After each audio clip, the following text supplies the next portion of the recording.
Well, I hear the bets are on for 10 to 9 at the moment. Finish.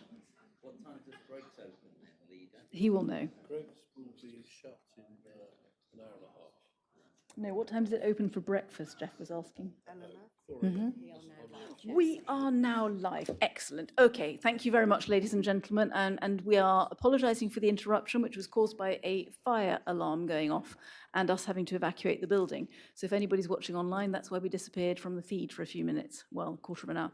Okay, so we were in the middle of public speaking, and I was about to call Mr. Dizelle to the podium to give his 3-minute speech. And I was just explaining that with his agreement, we'll call him back during the item if we have any questions that can only be answered by him, if that's okay. So thank you very much. You have 3 minutes of speaking time now. Thank you. Thank you, Madam Chair, for allowing me to address the Council meeting this evening. My name's Tony Dizelle. I'm Chair of Coombe Rally Parish meeting. You should all have a copy of the report requesting additional powers to our parish meeting. The need for these powers has become increasingly urgent, and I'd like to highlight a few for you. Firstly, we'd like to address the pressing requirement for road widening at the top of the village. This is actually more a case of increasing the gap. The metalled road width will stay the same. With the adjacent landowner's permission, we intend to increase the verge width and then fill it with a reinforced surface to allow larger vehicles to pass with ease. CIL money should cover this project, which has also been discussed with the CIL team. This improvement is essential to facilitate better traffic flow and ensure the safety of pedestrians and vehicles alike. Under the Highways Act 1980, sections 30 and 72, we believe that the authority to undertake this widening will significantly benefit our community. We also seek the authority to install roadside seats in the village as permitted by Parish Councils Act 1957, Section 1. These amenities will provide much needed resting points for pedestrians and enhance the overall experience of our village for both residents and visitors.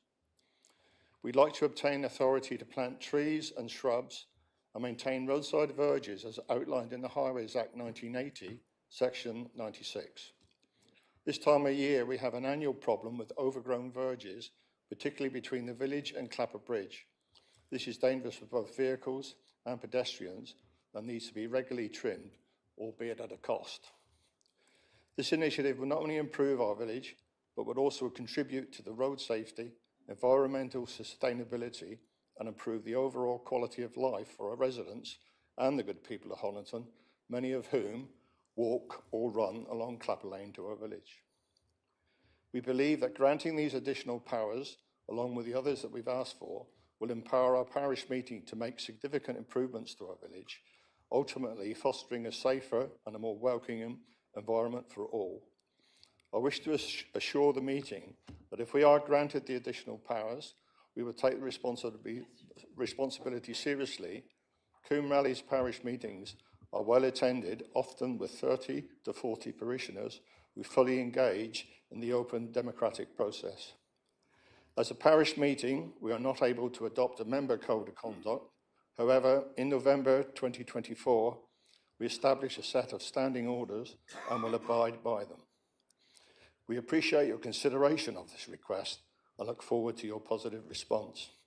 Thank you for your attention to these important matters. We will be available for questions. I'll have my Vice Chair here with me tonight as well. Thank you.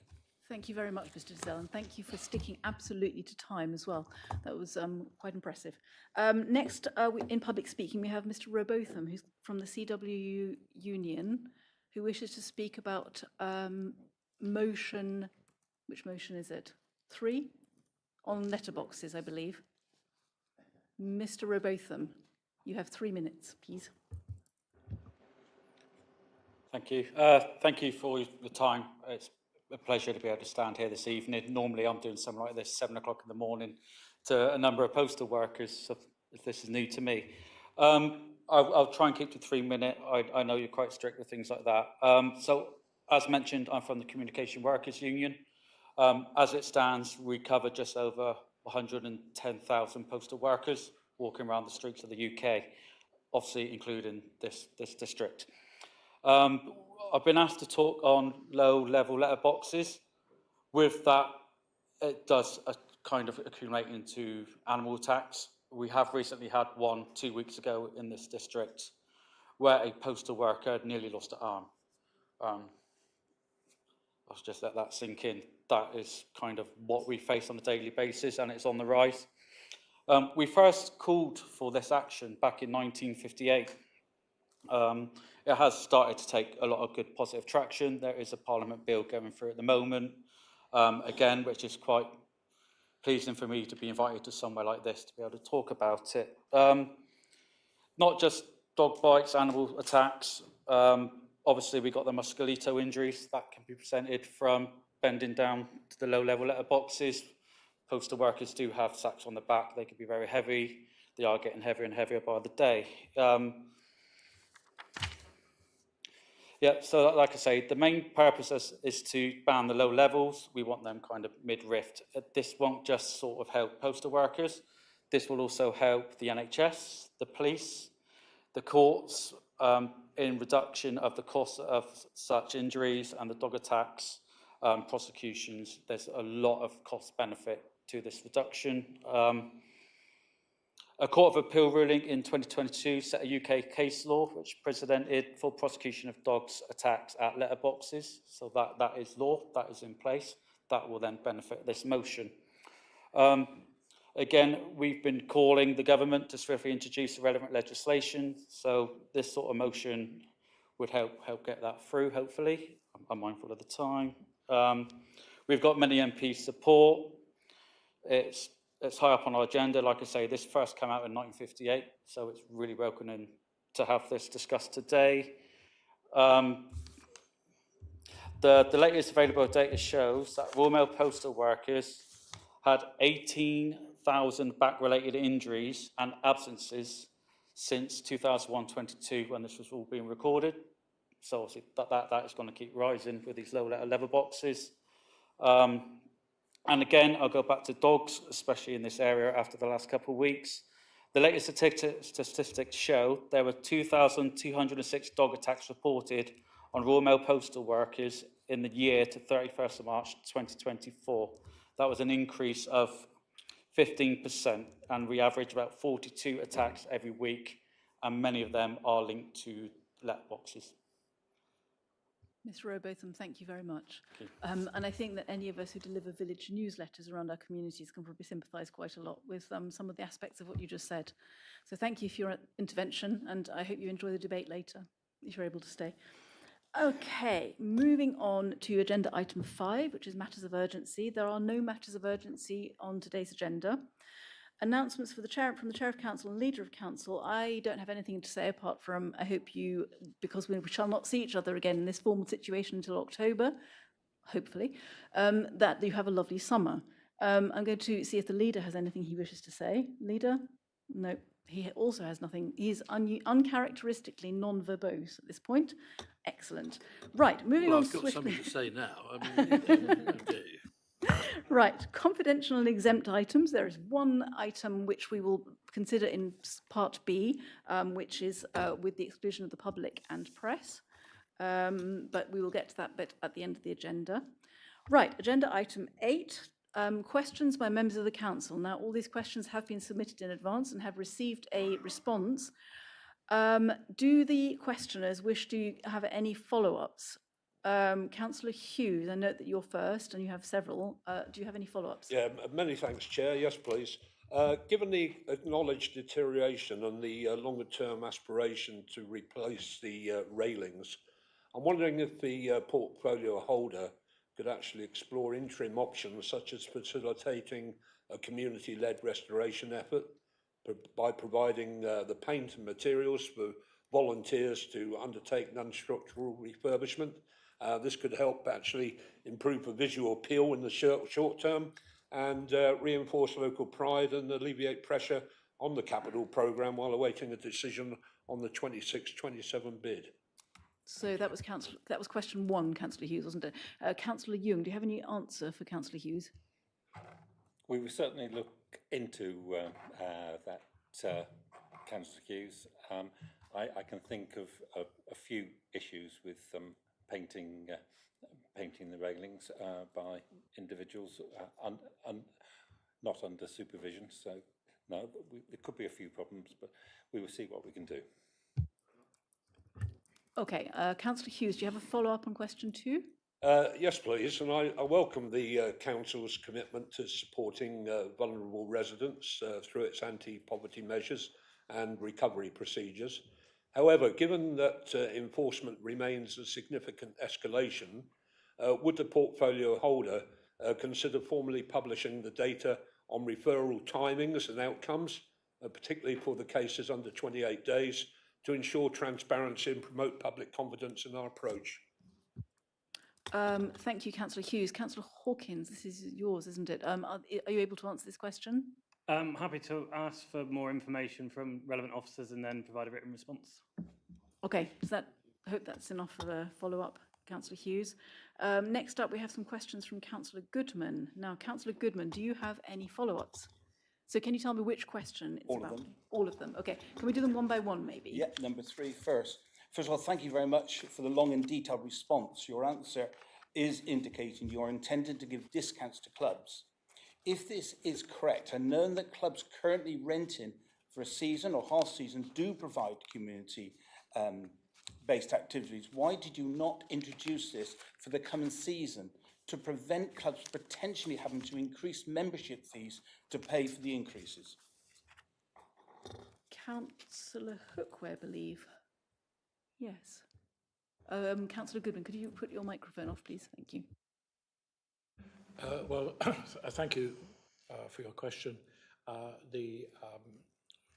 This consideration of concessions aligned with community action was not proposed until relatively recently with the appointment of the leisure officer. Councillor Goodman, thank you.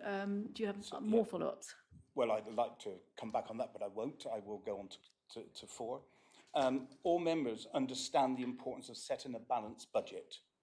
But is the portfolio saying that of all the things council could have done to set a balanced budget, increasing pitch fees by up to 50% was the right choice to make? Councillor Hookway, for you again. Well, thank you for your question. These pitch fees were part of a series of recommendations for officers that were presented to the Overview and Scrutiny Joint Budget Review Committee on the 15th of January. We assumed that that committee would query those fees. Then it did not, and therefore the fees went through as planned. Thank you. Councillor Goodman. I'm sorry, I have to come back.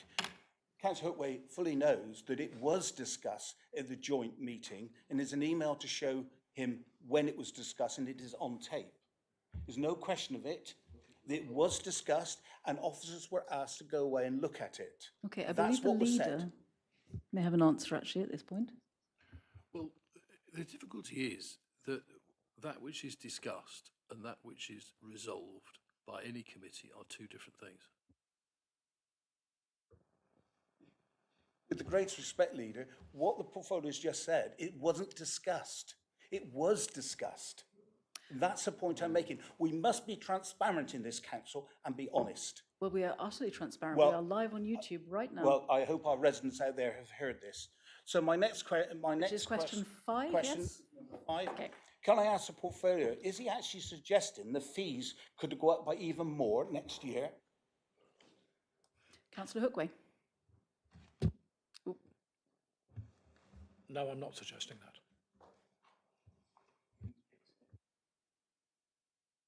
Councillor Goodman, you genuinely are taking over from Councillor Miller in the question stake. It's important to ask cabinet questions. I was on the receiving end of that many years ago, so I think they're important. My next question is, before I ask my supplementary to this, I have to correct the accuracy of the answer. Councillor Goodman, you were given an answer. Yeah, but it's not accurate. Right, well, you may ask a follow-up to that answer then. Well, I'll just go straight in. What is being said in there is not accurate, and I will provide the portfolio holder with what's not accurate. But the final paragraph concerns me the most. When the answer says, as previous advised, a stock conditions survey will be made public on the 31st of July. I can find no record of the public being told this. Can the Cabinet member explain? Now, this is a question for Councillor Ledger. Councillor Ledger, are you able to answer that question?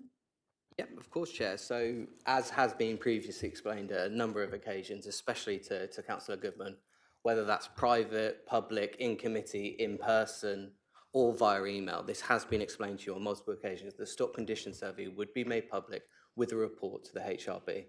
That initial report was looked to go to the January meeting. It slipped due to work that we had to complete with Savills. That was reported back to you, and it has been said to you on a number of occasions. You can shake your head, but it is true, and we can go through this, but it is true. It was explained to you. At the last Cabinet meeting, I did a long speech explaining this in detail, that this has been made into a political issue when it's nothing but absolutely transparent. We wanted to bring it together with 3 reports that all tie together. You have seen yourself that the draft agenda for the HRB has come out today that includes all of those reports, and it is coming forward, and it will be at the next HRB meeting. Thank you, Councillor Ledger, and I would remind Councillor Goodman that any member may attend HRB. It is a scrutiny, it has a scrutiny function. And I believe that the next meeting is on the 31st of July. Yeah. Right. In my final question. Right. Hang on a second. Councillor Goodman, yes. Do you have a follow-up to question 8? I've been calling for this to be made public for some time. It is the right thing to do, and I want to thank the portfolio there. Can I however ask the portfolio, was the decision influenced after Richard Ford, the Lib Dem MP for Honiton Sidmouth, spoke about the crisis at a sheltered housing estate in Beer, where tenants have been plagued with mould, overflowing sewage and flooding? He said damp and mould... I believe that was exceedingly recent. I mean, I suspect that this... Yes. I mean, I suspect that this answer was put together before Richard Ford spoke, so I'm not sure where your question's going. True. Councillor Ledger, do you would you like to answer or address? And again, I just think we've seen the politicising of the issue firsthand there. The reports that were reported today aren't before the agenda going, and it's just you politicising the issue, Councillor. You know it yourself. Now, what we're discussing are people's homes, and we are trying to create sustainable and a good standard of homes coming forward for people. What you're trying to do is politicise the issue and just take it for your own political gain. And I'm not going to have that in a council meeting. We're here to do right by our tenants and by our residents. And that's exactly what I intend to do. I'm really looking forward to the end of the month when we have the papers coming forward to the HRB, where everyone can see completely transparency, all of the work that our officers have been, for the last year, have been going through night and day, and the amount of information that's going to come forward to take us forward into the next 30 years to deliver the homes that we aspire to deliver for our tenants. Now, can you please work with us and stop politicising the issue? Councillor Ledger, thank you. Order, thank you. I've always wanted to do that. I must be allowed to come back on that. Actually, that is not accurate. actually, I have the final say, Councillor Goodman, and I do not have to let you come back. I think we owe to our tenants to actually base any decision that we make on accurate information that has been properly collected and processed. And I, for one, very much acknowledge the work of our officers in crunching through the thousands and thousands and thousands of pieces of information that were collected in the course of the stock condition survey in order to come to the right decisions for our tenants. So I do not think we should be denigrating in any way the work of our officers. Now, there will be a Housing Review Board meeting on the 31st of July, which I hope Councillor Goodman has lined up to attend in his diary, because then he will find out all the information that he seeks, and it will have been properly processed, it will have been properly considered, and all the number crunching and all the data crunching will have been done by then. Right, so no, I will not allow you to come back on any more of these questions. Thank you, Councillor Goodman. And I will move to Councillor Bailey. Question 9, please. Do you have a follow-up? Thank you. It's not really a follow-up because I haven't, I'm sorry to say, really been given an answer. So I'd just like to repeat my question, please. How much has E7 spent on the technology to make our meetings so that people, residents and councillors can join remotely? when was this money spent, who signed it off, when is it going to be operational? So all the same questions, please. I think it's really important. We've been waiting a really long time, so I hope that I can have some answers, please. Thank you. Councillor Jackson, are you able to answer those questions in the meeting, or do they require a written answer? Unfortunately, I'm not in a position to give you that information. The information has been requested. Obviously, this project started quite a long time ago, so I want to be sure that the information I'm giving you is accurate, so that we're not, you know, conflating the two things or giving the wrong impression. So I want to make sure that's comprehensive. Obviously, we've answered part of your question, and I hope that bit meets your needs. But I will come back to you and also make sure that the answers to the first parts of your question are circulated.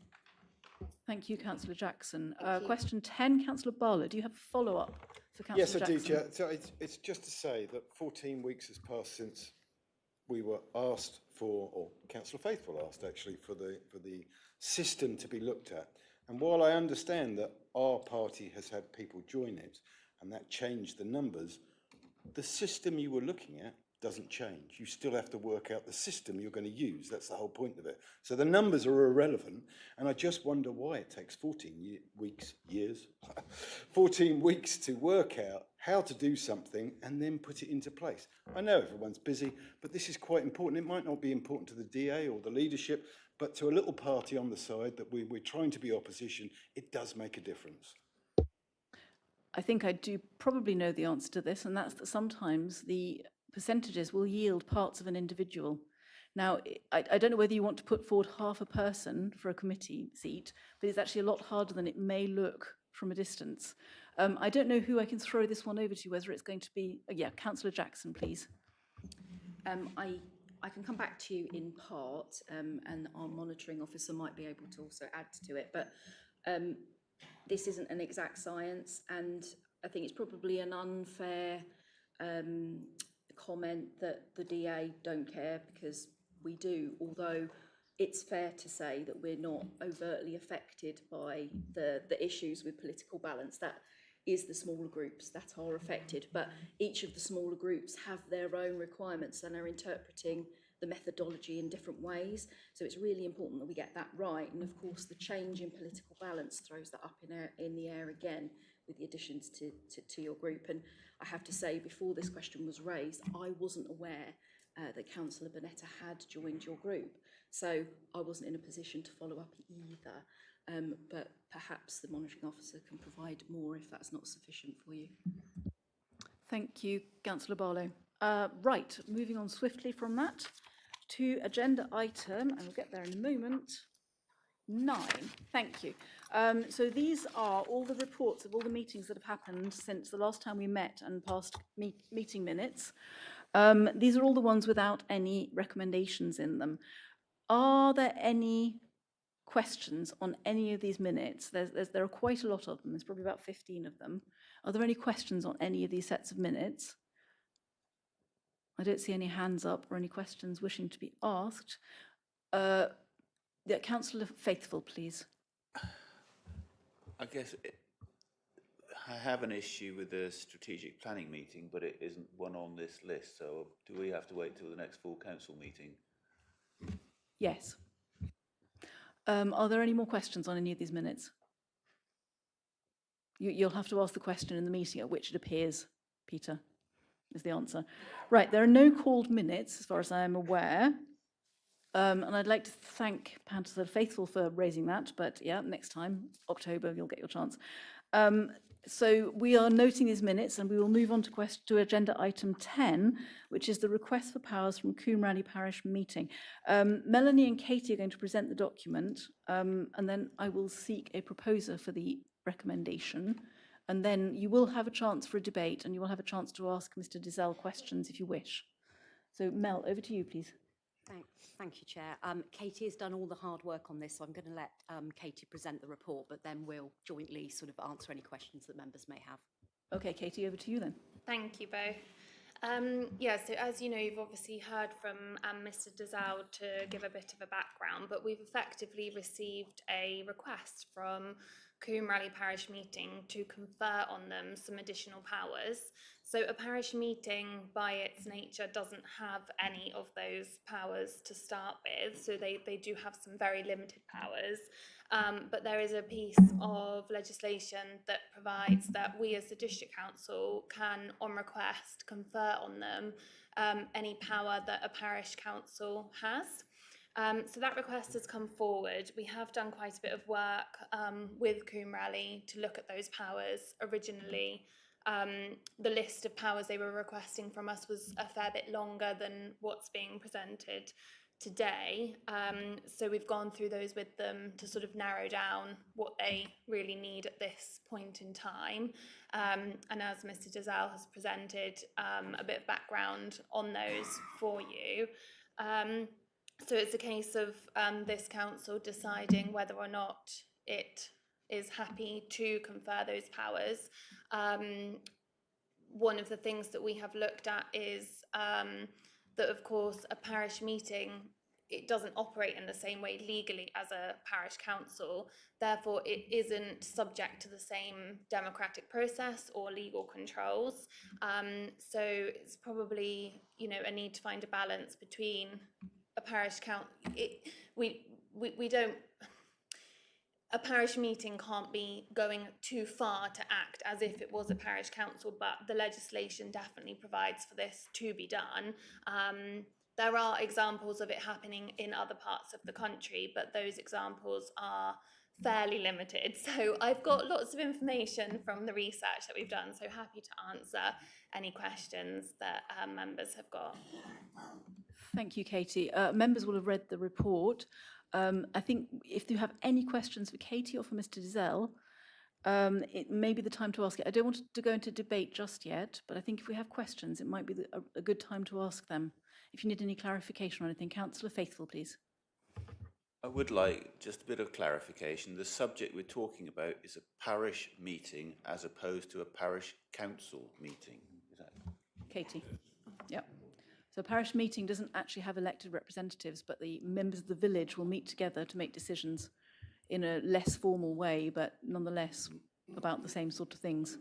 Mr. Dazal, are you getting yourself ready for questions that might come to you? Or are you wishing to answer Councillor Faithfull? Oh, no, I'm quite happy to. Should I call on you as and when then? If you just stay there if you're able, I'll call on you if there's a question that comes your way. Thank you. Councillor Ledger, you are up next. Thanks very much, Chair. I think everyone's aware that my day job, I'm a town clerk, so know a little bit about this. I'm broadly happy with most of the powers, but I've got a question regarding what is, I'm a bit hesitant about the section 137. What is your requirement to use that power? Just because as of this year, it's £11.10 per elector. So effectively, what that would allow you to do is incurring expenditure up to your whole of precept on, and basically gift that to any organisation outside of that. So there is a slight worry with that. And also, what is your requirement for the section 111? Again, that's more of a catch-all power used by parish and town councils. It's just really trying to understand what the need is for those two powers. Okay, I'm going to throw that one to Mr. Dazal first, and possibly if there's any legal follow-up needed, I might go back to Katie on that. Mr. Dazal, do you have any answers for those questions? Thank you, Chair. Yeah, my understanding is different to yours with regard to how much we're able to spend.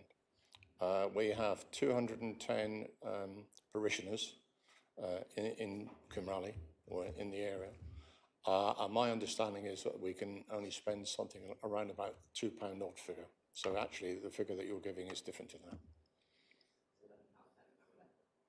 So we have several town clerks in our midst, I'm afraid to tell you, who are quite versed in public matters.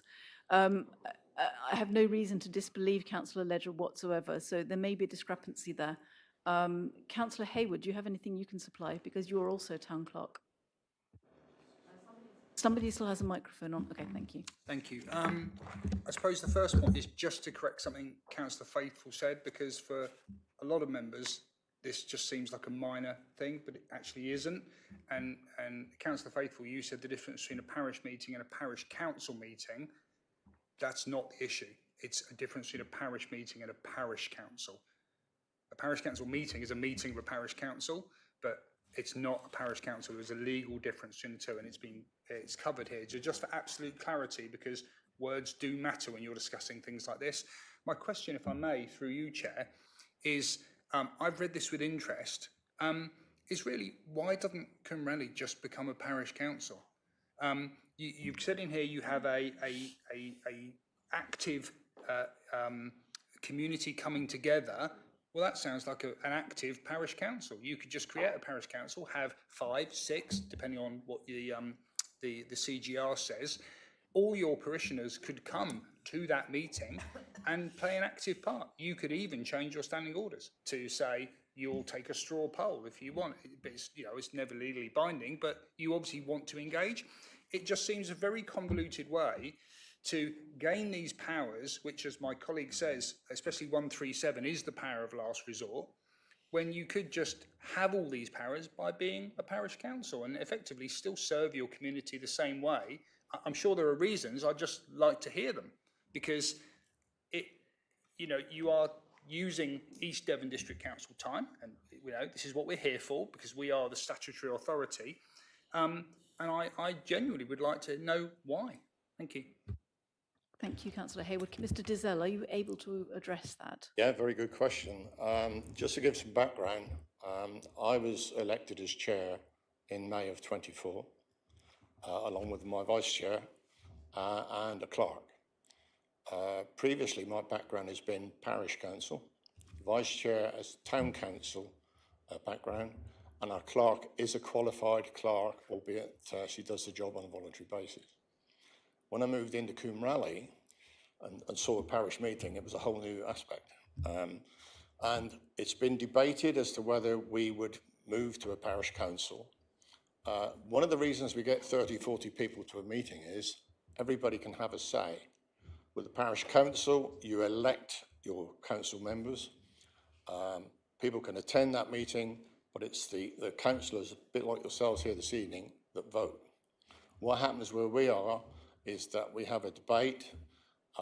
It's then passed by voting within the parishioners. And although we've debated going to a parish council, we feel that we wouldn't, although we get 30 or 40 people attending, trying to get 5, 7 councillors to try and make it work would be very, very difficult. Okay, thank you for that answer, Mr. Dizelle. Next up, I think we have Councillor Barlow and then Councillor Jackson. No questions, sorry. Okay.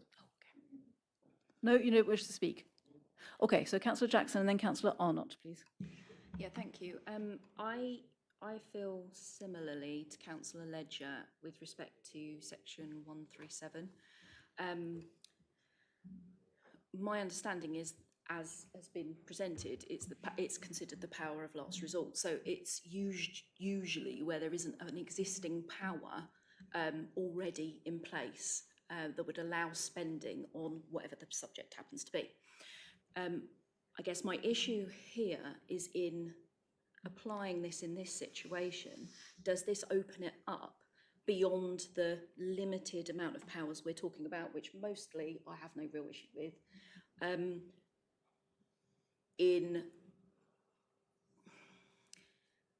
but at the same time ignoring the powers that haven't been granted? So obviously there are a lot of other powers that parish councils have to observe, and I want to understand whether this enables them to act freely outside of those because they don't have those powers available and therefore can't use them, or I don't know whether I've explained that particularly well. Yeah, no, you have, don't worry. So I think I might throw that one to Katie first to ask, if we granted such powers to a parish meeting, are they able to I honestly go further? don't know, I'm afraid. I don't know if Mel knows. No, I don't think. I didn't quite understand the question, I'm afraid, So I and think- that's just me being a little bit dense. Okay, so I think the question was, if I may, Councillor Jackson, please stop me if I've got it wrong, is if we granted these powers, which are viewed as relatively extreme in parish council matters, would they be subject to being misused at a later date, I guess? Councillor Jackson. So maybe if I can put it in a different way. So if a parish council wanted to spend money on A, and there was a power that enabled them to spend money on A, they would have to use that power and not Section 137. In this instance, if we granted Section 137, but we only granted them powers B, C and D, and so A isn't available to them, can they use 137 instead of A, or can they not because they haven't got that power at all? Katie, Does that make better sense? Do you understand the question better now? I understand the question. So you're basically saying that effectively they could just ask for Section 137 and none of the other powers, and then do everything that they want to do because 137 is last resort, because they don't have any other powers they can use. I still don't know the answer, I'm afraid. I'm really sorry.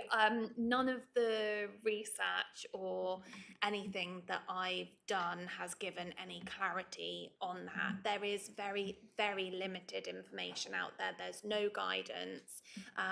Dalk actually had never even heard of this happening, so it has been quite difficult to get the information that we've got.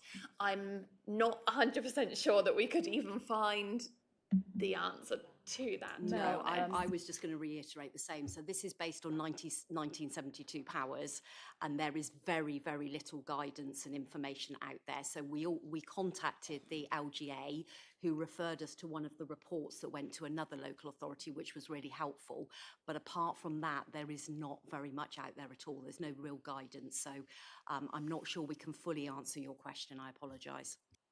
Councillor Jackson, just quickly. Yes, I think that's why I'm nervous, because having read those other supplementary reports, I couldn't get the clarity from that either.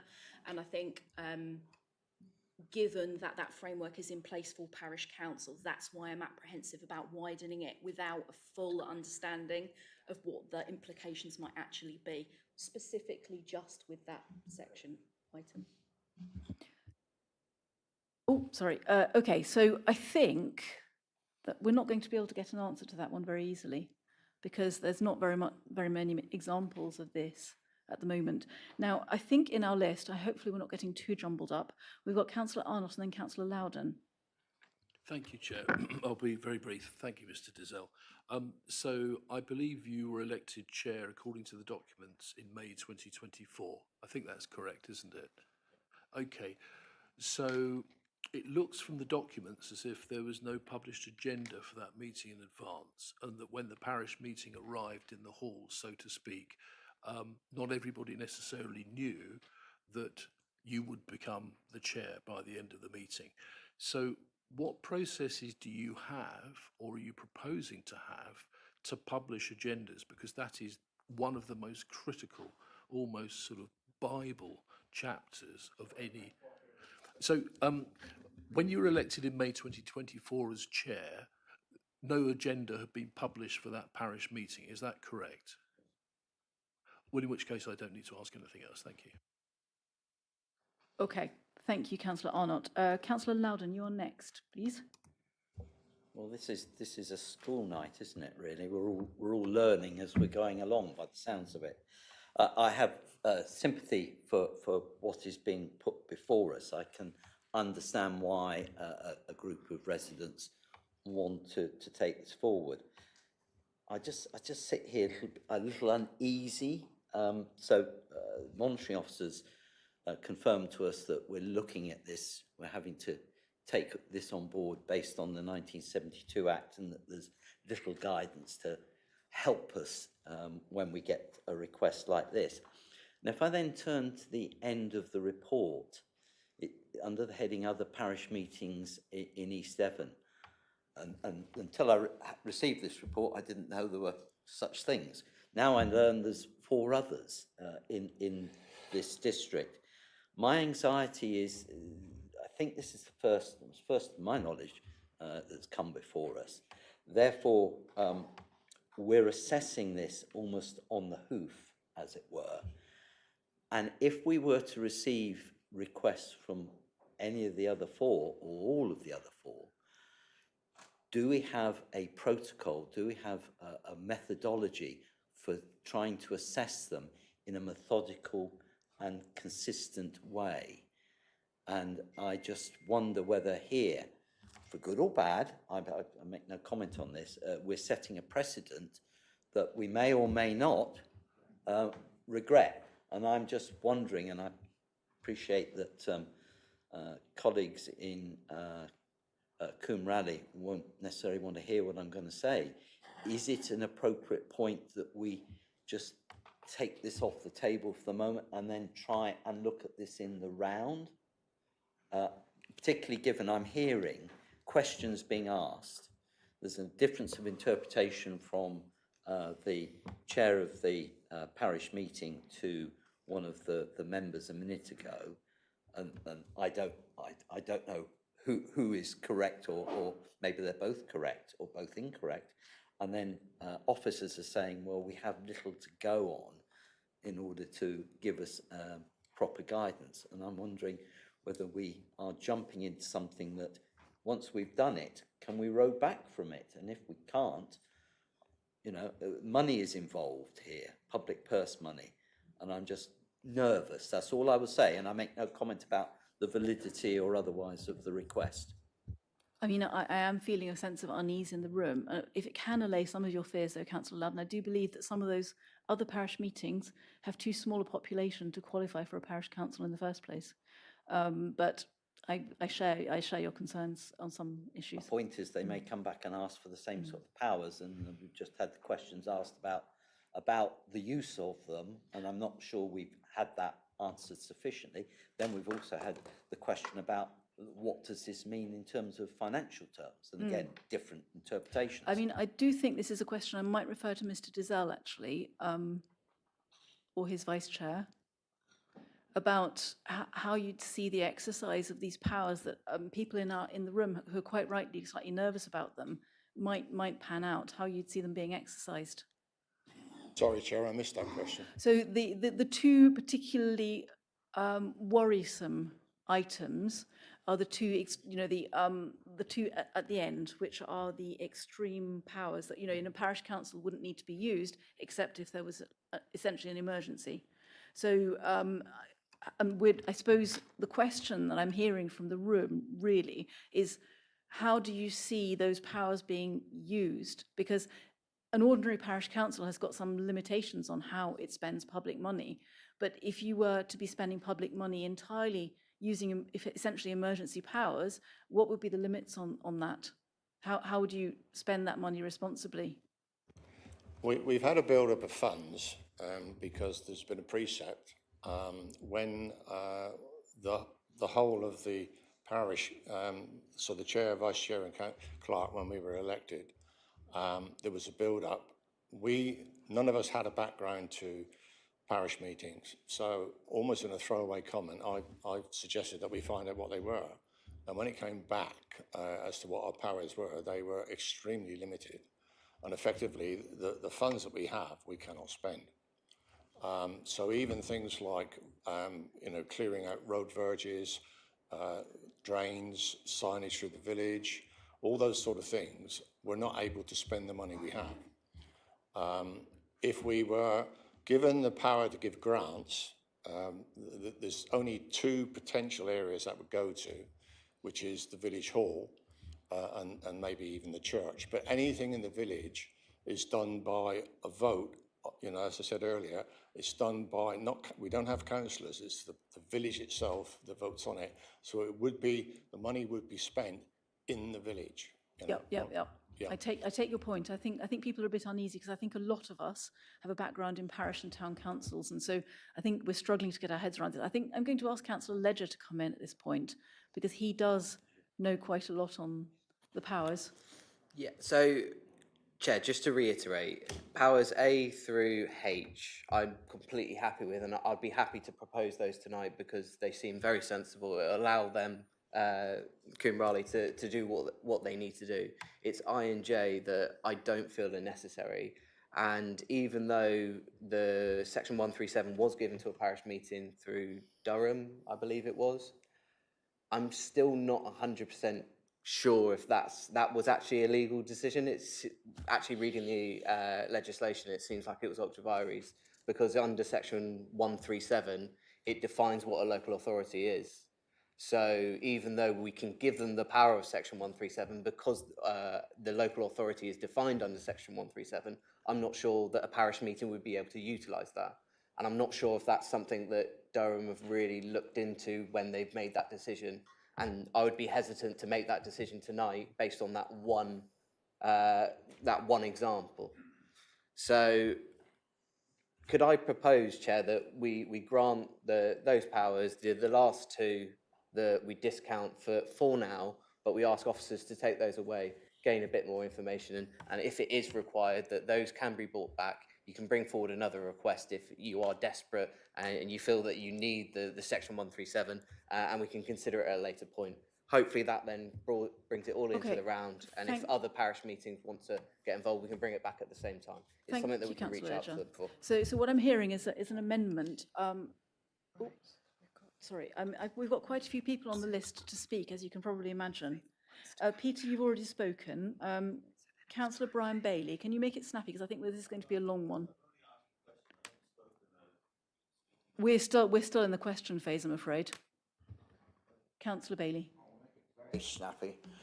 If these powers are granted to Coombe Raleigh, who carries a can ultimately? Do they or do us? Because we're going to involve public funds in this, and they need to be well monitored and well organised. So if something was to go wrong financially, or a physical accident due to something that they did by mistake, who insures, who covers it? Because the buck is going to come back to us. That's what I want to know. Is it going to, or are they going to take some coverage? Thank you. Thank you, Councillor Bailey. I'm going to pass that to our monitoring officer. Yes, so no, if you decided to grant the powers, then it is for the parish meeting to use those powers appropriately, and that responsibility sits firmly with Coombe Raleigh. Thank you, Councillor Brian Bailey. So can I just recap? At this point, we have a proposal to strike items I and J from the recommendations. That's not been seconded yet, but it has been proposed. Right, next up we have Councillor Barlow, please. Well, I was going to say the same thing. I was going to ask the gentleman if he was happy that we removed I and J, and then I was going to, obviously, Dan put it forward, so I was just going to second that, if they're happy. Okay, so technically the report comes from us, not from Mr. Dizelle. So it is up to us to amend it how we see fit, isn't it? So that's not something I need to run past Mr. Dizelle. Would it not be nice to ask him? Metch, I will ask you nonetheless, Mr. Dizelle. Would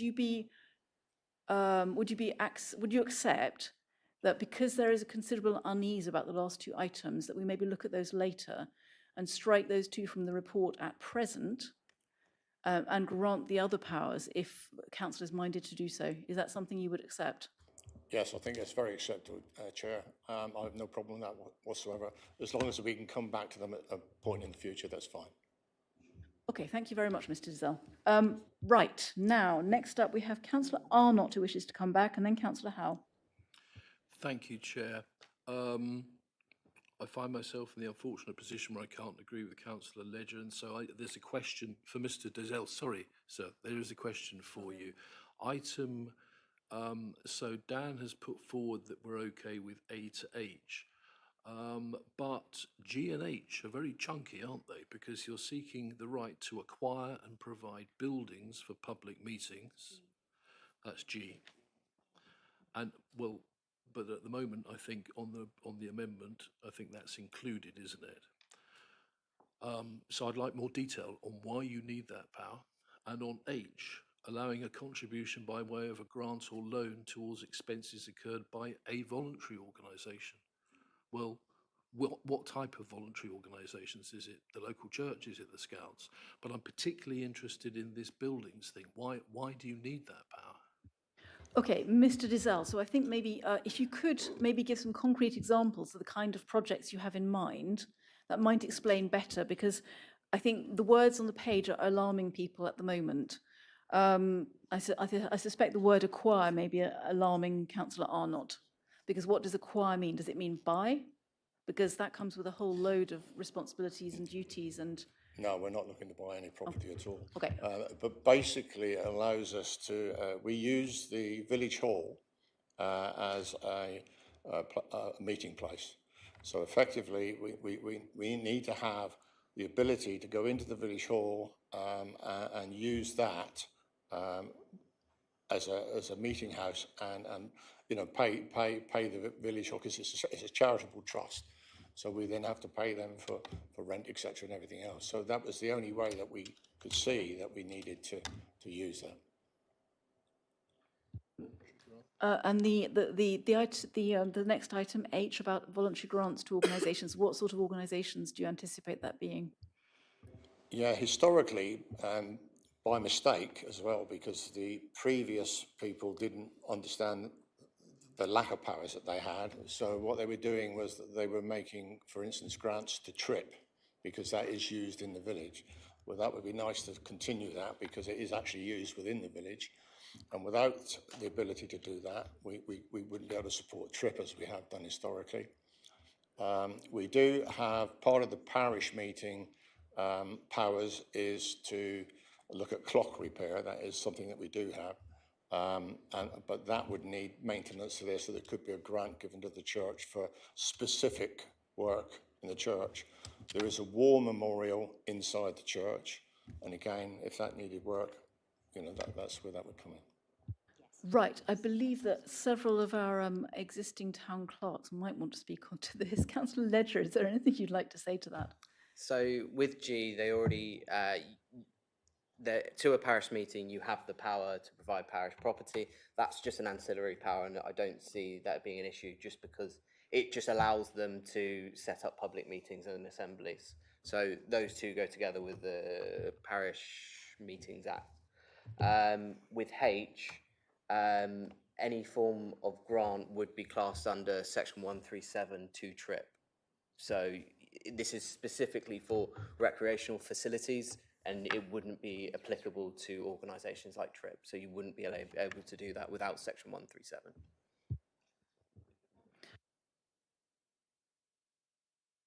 Thank you, Councillor Ledger. Okay, next up we have Councillor Howe, please, and then Councillor Bruce. Thank you. To be honest, I was actually going to support Councillor Ledger's proposal, which I think is eminently sensible. The thing we seem to be forgetting is this money is not ours. It is the residents of Coombe Raleigh. They just can't spend it at present. And that is the ironic situation we're in. This, Councillor Ledger's proposal, allows them to spend the money we are collecting in precept for that community in a relatively safe way, certainly safer now it has been proposed to take the last two off, and it allows the community to decide how it is spent. I cannot see a fairer, more democratic way of operating anywhere in this district, or come to think of the country. Thank you. Thank you, Councillor Howe. Councillor Bruce, you're up next, please. Thank you, Chair. I was just bringing your attention to Councillor Howe. Do you think by making yourselves a larger target, I might spot you better? Okay. Councillor Jackson, you wanted to come back? Yeah, I'm very much in support of the proposal. I do think that gives you a fair amount to start working with on the other items that you've requested. My only comment is tread very carefully when it comes to providing funding to the local church, because it is a grey area even for parish councils. So there are certain things you can provide funding for church-related matters, other things you can't. So that's my only comment. Thank you.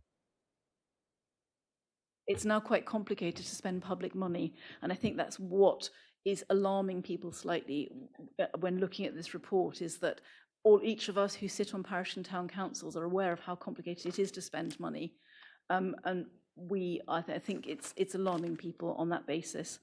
Right. No, we have a few more people before Matt Hall, don't we? Okay, I had Councillor Young. Do you wish to speak, Councillor Young? Already been asked, so. Thank you very much, Councillor Young. Councillor Roy Collins, and then Councillor Matt Hall, please. Thank you, Chair. The reason that they do not want to be a parish council and these other places is because they expect East Devon and Devon County to pay for a lot of things that the parish councils would normally. Coombe Raleigh benefit from Honiton Town Council, I believe I had to pay £86 for my precept towards Honiton Town Council. £86. Well, the people of Coombe Rally get a lot of benefit from me having to pay that.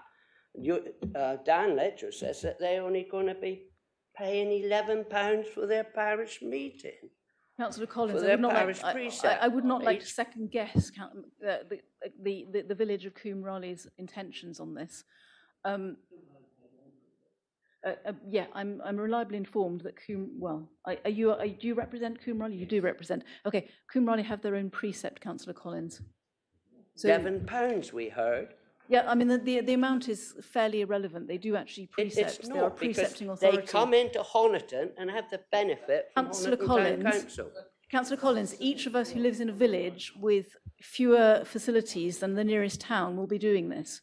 It's not specific to Coombe Raleigh because they are a parish meeting. Point of clarification, if you don't mind. The money that Dan was referring to was specifically around the terms that you can use Section 137 specifically for, which enables you to spend money on whatever the thing happens to be that qualifies, up to a value of £11, whatever it is, per elector. So it's not their precept amount, that's completely separate. It's to do with that particular spending power. Thank you for injecting some clarity, Councillor Jackson. Right, next up we have Councillor Matt Hall and then Councillor Colin Brown, please. Thank you, Chair, and apologies if I'm misunderstanding, but I think there seems to be some disquiet in the room, I think, on how potentially Section 137 could be used. My understanding is from the examples, for example, in Compton Paunceford in Somerset, that actually you can be very restrictive in how Section 137 is granted, so it can be granted purely for one specific thing. So I think if members are concerned about how 137 might potentially use, then it seems to me that there is the powers within the Local Government Act, etc., for us to be able to grant permission on successive meetings for successive types of things, so we don't have to grant permission for one, just blanket 137. That's my understanding. Thank you, Councillor Hall. Now, we do have a proposal to strike items I and G from the recommendations, which has also been seconded. So we may not need to consider that if the recommendations go through without those end recommendations. Right, Councillor Barlow, you are up next. Something snappy, I don't know please. the numbers because John usually says it on Councillor Loudon. Can we move for a vote, please?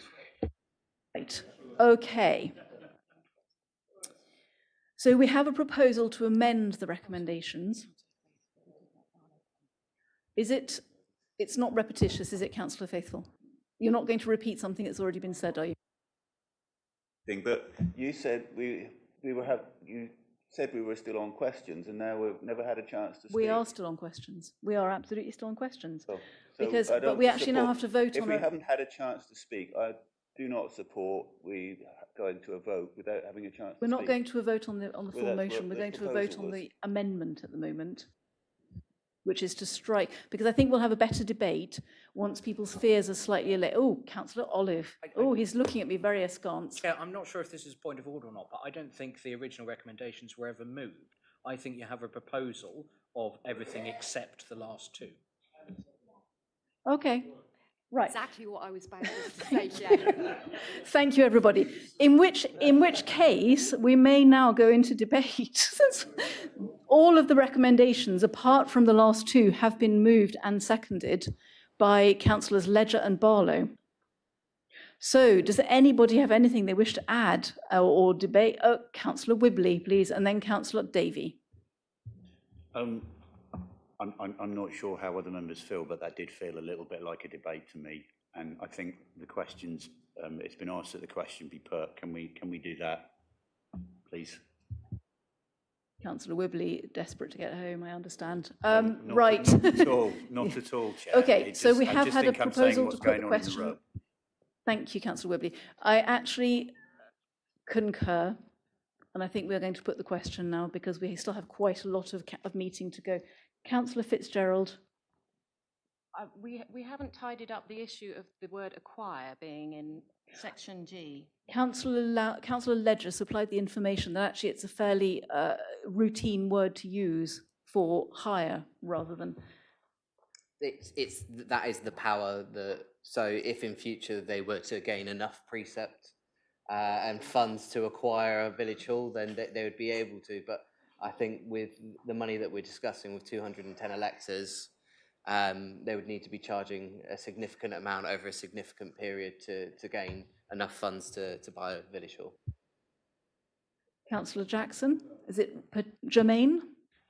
Which does beg the question whether that is one that's needed, although I will say section 133 also enables them to provide furnishings to said building, so if there was another building. Councillor Davey, do you wish to come in? We are going to move the motion in a moment, unless you have something urgent to say. I did put my hand up to ask a question, actually, and I seem to have got missed off the list. My question was either to one of the many clerks who are here or to Mr. Grisell. I'm interested, rather than concerned, about the governance of a parish meeting, because I'd never heard of such a thing until I got the papers for this meeting. So I'm interested, do you have a constitution? Do you have any power to borrow money? And do you have any power to apply for grants? Mr. Dizelle, could you turn off your microphone, please, Ollie? Thank you. Yeah, we do have a constitution. We also have standing orders, and we don't have any ability to give grants at the moment without additional powers. Thank you, Mr. Dizelle. So we had a note of Councillor Colin Brown wishing to speak. Do you actually wish to speak, or was that that was to supply the information about? Well, what I was going to say is SIL money was sent over to Coombe Riley, and they wanted to spend it, then found out they couldn't spend it, and East Devon then asked it back a number of years later. And this is what has brought this around. Okay, I do believe there is a mechanism for SIL money to actually spend it through East Devon if the powers are not there within the parish or parish meeting. In that case, they couldn't spend it within the parish meeting. No, they had to. But they can apply. Had to go back to East Devon to find where they could spend it. Although they knew what they wanted to spend it on. SIL may arise even within a parish meeting boundary. Oh, it might rise, yes, but I mean, this is what brought this about. This is why this has been going on for a number of years. Okay. Yeah, just to clarify, because it might be useful for the wider membership. So basically, SIL can only be paid to town and parish councils. So obviously, the monies had been paid to Coombe Rally, and when it was realised it was a parish meeting, we had to ask for the monies back. What we then do is we hold the monies, but absolutely Coombe Rally indicate how they would like that money spent, but we are the ones that, then spend it on their behalf effectively, but we have to hold that money. Money is still available to be spent, but in a different mechanism. Right. Katie, please. Sorry, I just wanted to clarify as well, because I know Mr. Dizelle mentioned the road widening power specifically to do with the spending of SIL money, and I just wanted to pick up on that point now to say that the SIL money, definitely, we're not giving any powers, or if we made this order, it would not be giving any powers to spend any SIL money. So I really also just wanted to add to the list, sorry, as to whether or not that one, just to clarify with Mr. Dizelle, if that was what that money was looking to be spent for, actually, in fact, whether that power would also still be needed or not. Yeah, okay. The SIL money was paid to Coombe Rally from East Devon by mistake. They thought we were a parish council, so we received the money. I approached SIL on what we could spend that money on. And we are widening the road, but as I said earlier, we're not making any changes to the metallised road. What we're doing is, with the agreement of landowners, we're going to widen the verges and infill them. Now, prior to us not having the powers, etc., when we thought we could spend this money, I discussed this with SIL, and they said that was a perfectly good reason for us to be able to spend money. Now, since we then found out that the money was paid in error, what we have to do is return that to East Devon. And our understanding is that they will ring fence that. We then approach them, show them the project that they want to do, and then they would then pave on widening the gap rather than widening the road, if that makes sense. Thank you, Mr. Dizelle. I believe our leader wants to ask Katie a technical question. Thank you, Chair. Katie, have you had sight of the constitution that has been mentioned, and does it align with what you would expect to be a normal constitution for a body of this sort? No, we haven't looked at any of their legal setup or their legal ability to spend or use any of these powers. That would be their responsibility to do. So this list is, provided by the parish meeting. We haven't confirmed whether they would be the right things that they're asking for or would accord with their constitution, or whether any of that is legally in place. No. Thank you. Mel, you wanted to come in, please. I was just going to reiterate, because of the comments made, what Katie is saying is absolutely right, that if the SIL money is being used for the road widening, then obviously that would be East Devon that would be utilising those monies. So it's questionable whether you need that power. Now the SIL monies are going back over to East Devon, because it wouldn't be, that's B. B. Yeah, that's power, that's B. So, Councillor Ledger. Chair, if they wanted to expand the scheme at a later date, it will allow them to do that. So whilst we may spend up the SIL, it still gives them power to expand it at a later date, and I don't see an issue with that. It's at the end of the day, it's a parish meeting. Whilst it might not be a parish council, it's still a group of electors that are trying to take action in their local community, and we should be giving them the tools to do that. Obviously, put safeguards in place, and that's why we've removed those two. But I'm more than happy with how things are, and I'd just like us to move to a vote, please. You and Councillor Wibley both. Right, well, I have on my list Councillors Ingham, Blakey, Fitzgerald and Barlow. Councillor Barlow, you've been in quite a few times already. Do we? I just wanted to say, could we move on? And at the end of the day, if they want to fix their roads with their own money, we're not giving them any money. So why are we worried if they want to fix the roads Because with their there are own money? rules, Councillor Barlow, No, about spending there aren't. public money. Yes, there are. Councillor Ingham, are you about to move? Go on, please. Thank you, Chair. We're being asked to enable a small local community, not very far from here, to put into practice some of the things their community desire. This has been put forward by Mr. Grisell, not Robespierre, not Lamartine, not Oliver Cromwell. I don't know what you're panicking about. It's not a revolution. It's a simple possibility for us to enable a local community to get on with the work their residents want. And how refreshing that 20% of that community turned up to that parish meeting. We should be supporting them wholeheartedly. So you've also heard, because there isn't a debate, because you asked Mr. Grisell, do you mind if was it H and I were taken out, or was it? No, I and J were taken out. He agreed. So there isn't a debate because he's already agreed to it. Can we get on with it? And welcome what they've done. Thank you, Councillor Ingham. I do represent a parish meeting myself, and I concur with Councillor Ingham's comments about how commendable it is that 40 or 50 people will turn up in a drafty hall on whenever, a Thursday evening, to discuss the verges. I think it's amazing. Right, we're going to wrap up after we have heard from Councillor Faithful and Councillor Blakey, and then that is it. No more hands up, please. I was trying to say this a while ago.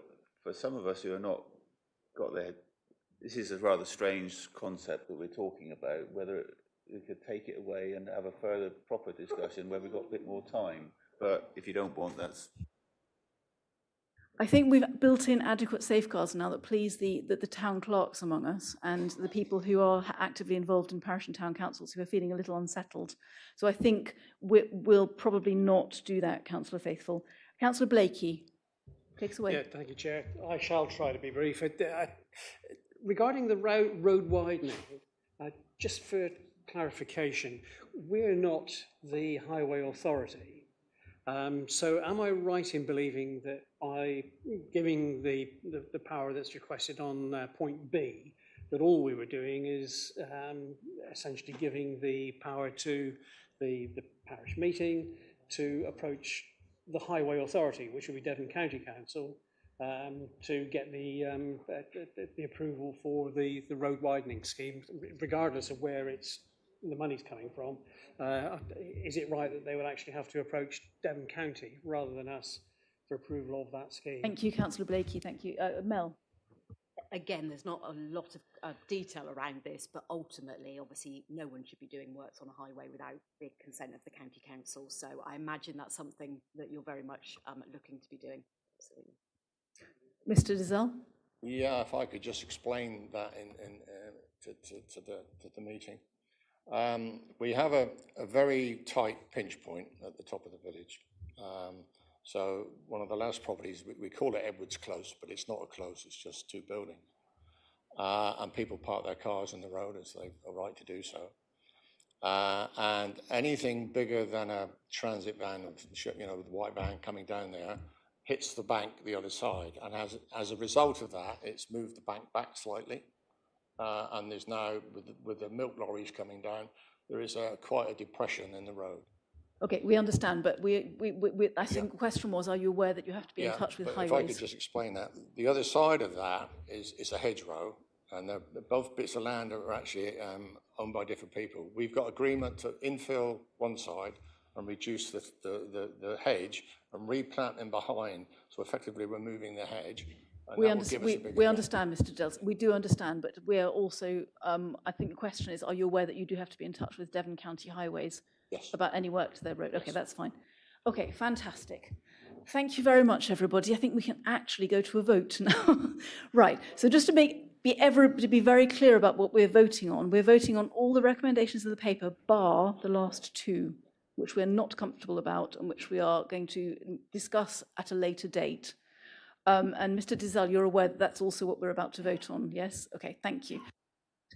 If you are in favour of accepting recommendations A to whatever it is, I wish I could remember my alphabet. A to H, will you please raise your hand now? If you are against accepting those recommendations, would you please raise your hand now? If you wish to abstain, would you please raise your hand now?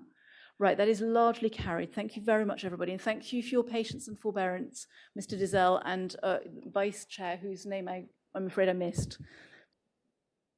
Mrs. Hexton, thank you. Thank you very much. And thank you for your, I think, 8. Is it a good time to call for a comfort break, I think?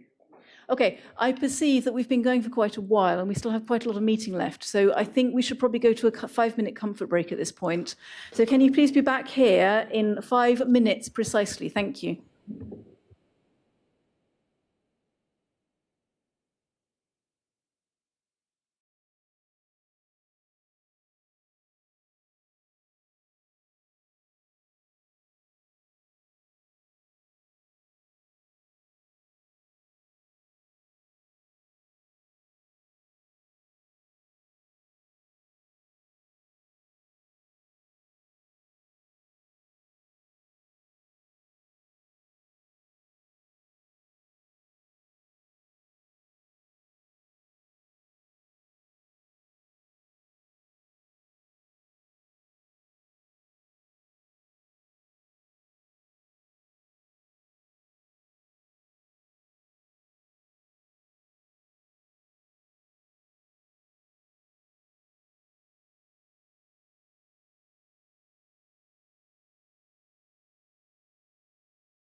first motion on CWU first?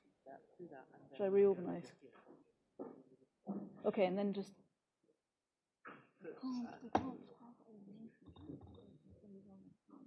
No, we're not scrubbing them. What we're suggesting is we do the motion as a matter of fact. So we do that one.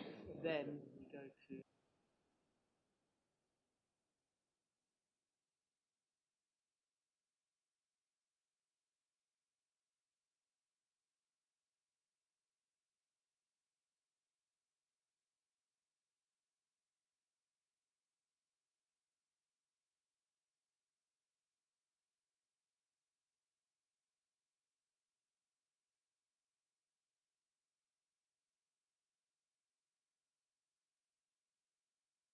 Okay, everybody, thank you very much for being back so quickly. So on officer advice, we've had some thoughts about rejigging the running order of the meeting so that we're not super tired when we come to discuss something super important. So what we propose doing at this point is, because we still have Mr. Robotham at the back of the room, is to do the motion on the letterboxes, and then to do the Part B item, which is super crucial that we're all still compos mentis for. And then to go back out of Part B and back into public meeting and complete the rest of as much of the rest of the meeting as we have appetite for. So that's what I propose doing. So what we are now going to do is rejig the order of running so that we do the agenda item on letterboxes now. And then, Mr. Robotham, I'm afraid you will have to absent yourself after the vote, because we then go into Part B, which is to the exclusion of the public. And that's when we can let you go. You can run away. Okay, all right, so is everybody clear about what we're doing? So we are going now to agenda item, find it in a minute, 16. Yes. Agenda item 16, which is motion 3, which is proposed by Councillor Faithfull and seconded by Councillor Heath. Now then, could we stop talking, please, because this is a long and trying evening and it's really hard for me to focus when there's sotto voce whispering happening, which is not very whispery. So if you are going to whisper, please don't talk out loud. Right, Councillor Faithfull, would you like to introduce your motion, please? And Councillor Heath, stand by. Thank you, Chair. Basically, this motion came about following the last Devon County Council election. And after most of all these elections that people stand up for, basically, in my view, if you haven't been bitten by a letterbox, you don't deserve to be on the council. The problem is, it's a mutterings at the end of an election, and then it all gets forgotten about. So I brought this forward to make it a proper discussion at this council, and I hope we continue discussing this. I have focused it on the issues of low-level letterboxes and the poor design letterboxes, but there's a whole stack of other issues involved, including 15 or 18 flights of steps.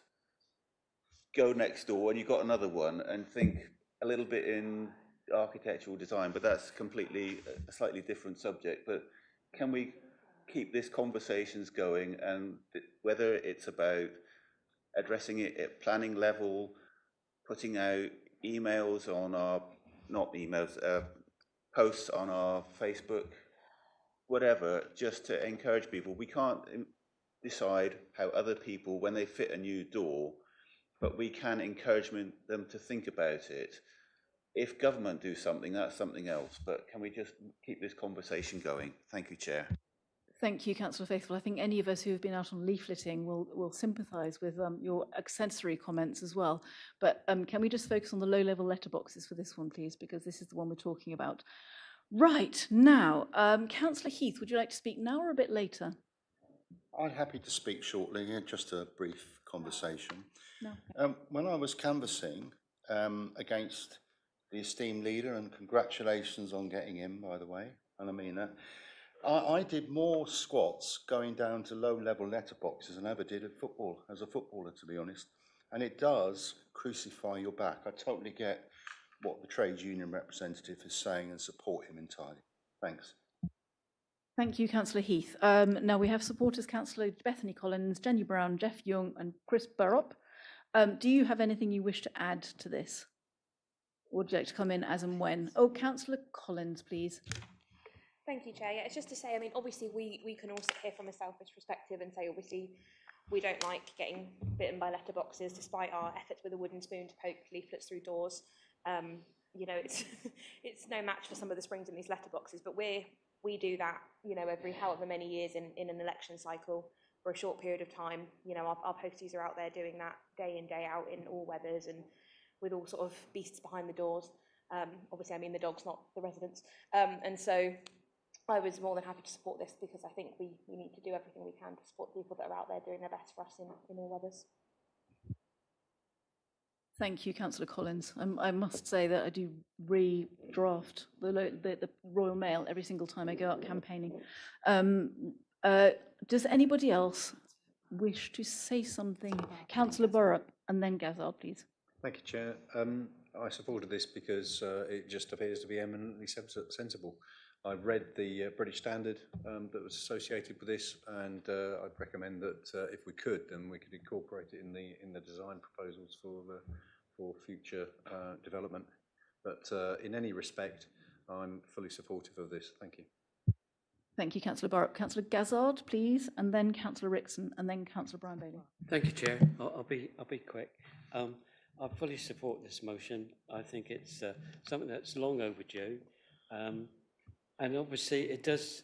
When our postal workers get injured, it does have a severe knock-on effect to other statutory bodies like the NHS, and sometimes even the fire service have to get involved to extricate the individual's hand from the letterbox, and also sometimes the ambulance service. That's why I'm supporting it, because I was involved with an incident many years ago for this.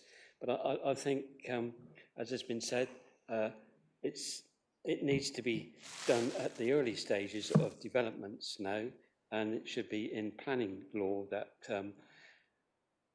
we can legislate that letterboxes should be in the middle, not down the bottom and not on the side. And I fully support this, and I would hope that council would support this and also would consider copying in our MPs so that they can pursue it as well. Thank you. I believe that is part of the text of the motion, Councillor Gazard, that we contact our MPs. Bless you, Councillor Olive. Right, Councillor Rickson and then Councillor Brian Bailey, please. Thank you, Chair. Someone else who's also been bitten by a dog, and I had to have stitches had to be taken to the RD&E and then have 3 courses of antibiotics before it would heal properly. I have every sympathy with postmen who do a grand job every day. What I would like to ask, though, is we're focusing on low-level letterboxes, but I would like to know what the gentleman from the union would say about his opinion on externally mounted letterboxes, so no holes through doors and no dogs lurking silently the other side. Whether this might be a better alternative to try to encourage architects and designers to have externally mounted letterboxes. Also, I would suggest if there's a long driveway, we should save the poor old postie from going up and down the driveway by having it near the entrance gate, which would save a hell of a lot of time. Thank you, Councillor Rickson. This motion is specifically about low-level letterboxes and bitey ones. So I won't be calling on Mr. Robotham to comment on what Councillor Rickson just said, but obviously that's also a source of frustration that we all share. Right, Councillor Brian Bailey, please. Thank you. I'm sure we've all had the experience of delivering to these low letterboxes during the recent elections. And my back is still recovering from all the discomfort of it at the moment. But my problem with this is, how can we legislate? Do we have the power to do this locally, or do we have to wait for government? I believe that the motion in question is calling for us to discourage. It's quite moderately couched, but also to support, I believe, the CWU's actions by contacting our two members of Parliament. Right. Does anybody else wish to comment on this or have any questions? Councillor Roy Collins, please. Thank you, Chair.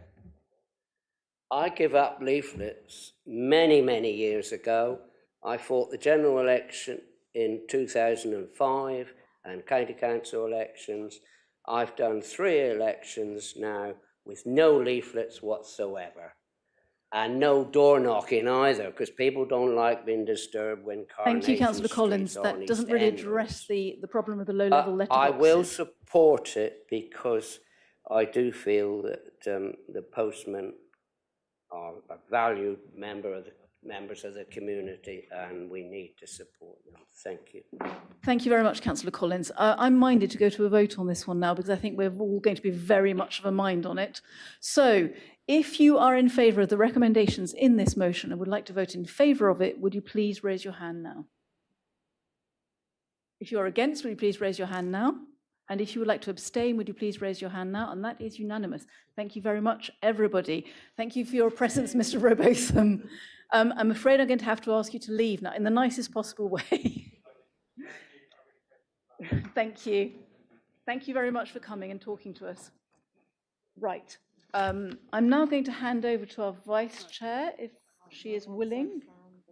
Do you want me to do this, or are you okay? Okay. Yeah. It'll be back a bit. Hang on a second.